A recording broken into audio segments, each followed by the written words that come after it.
the meeting professional is attracted to this message of unlocking your self-expression and hollering at your dreams and building and accessing and building confidence when everything around you feels so uncertain.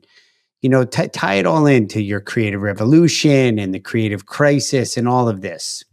Yeah. So I think what's important for certainly anyone interested in bringing this body of work into their organization or really wanting to explore self-expressionism at large, which is a new art form, a new word I've sort of created in the world, right? We know about expression. I love expression art. I love, Basquiat, and oh my God, there's so many authors like Futura and Alexander Gerard. And I mean, I just Wonderful. Keith Harding, like there's so many artists that I'm so inspired by. So I'm like, okay, I've always loved expressionistic art, but what if we are the art? What if the human is the art? And what if we could sort of wake up that art inside of organizations? Could we paint better pictures?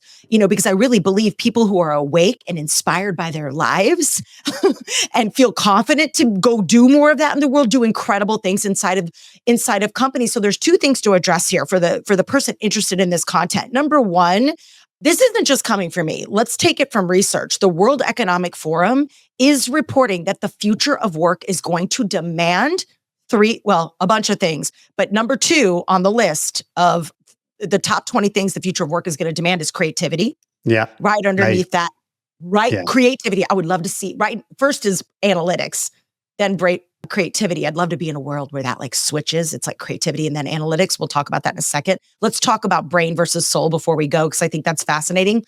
But so creativity is going to be demanded. Self-awareness is in the top 5. And number 3, initiative. Yeah.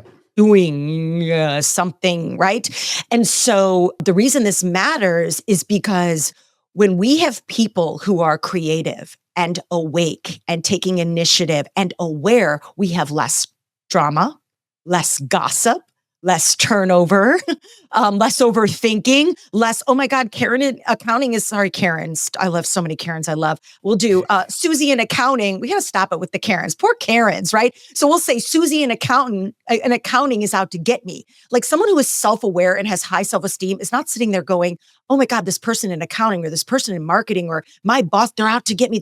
No, because you know your assignment, you know who you are, you know where you're going, and you feel safe to be the full expression of that.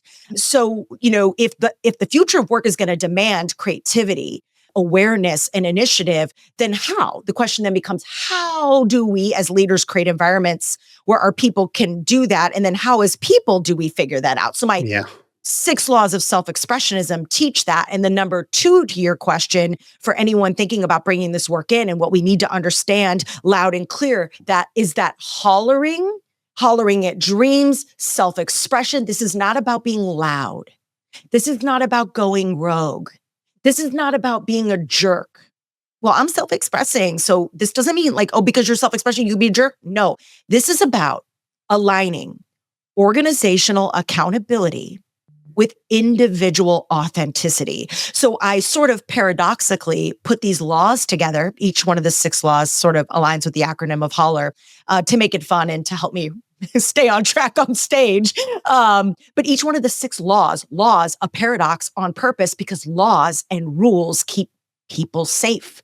And we need to give structure to self-expression, because untethered self-expression is rogue. I've been there where I've been all over the place, throwing darts at the board. Is she this? Is Judi that? People, I think, to be frank, Seth, couldn't book me for a minute in those years I was lost because I was all over the place. It was so apparent. People were like, we love you, but how are we booking you right now? So we need to tether the self-expression and anchor it with some structure. And so I sort of, in my keynotes, give leaders a structure so that it isn't rogue and chaotic. It's really aligned, and it's not about blind effort, all this effort and output. It's about really just like alignment. And I think we've gotten to a place, like you said, it's really hard because we're more in tune with the algorithm than the rhythm of our own lives. And so I sort of help people figure out how to get back in touch with self. Yep. And when you know who you are, you can be yourself. And when you be yourself, you do the best work of your life, whether you're in corporate or not, because you're attuned and awake 100%, and inspired. 100%, yeah. I would say, again, I don't want to beat this dead horse, but I think you were so vulnerable and open about it.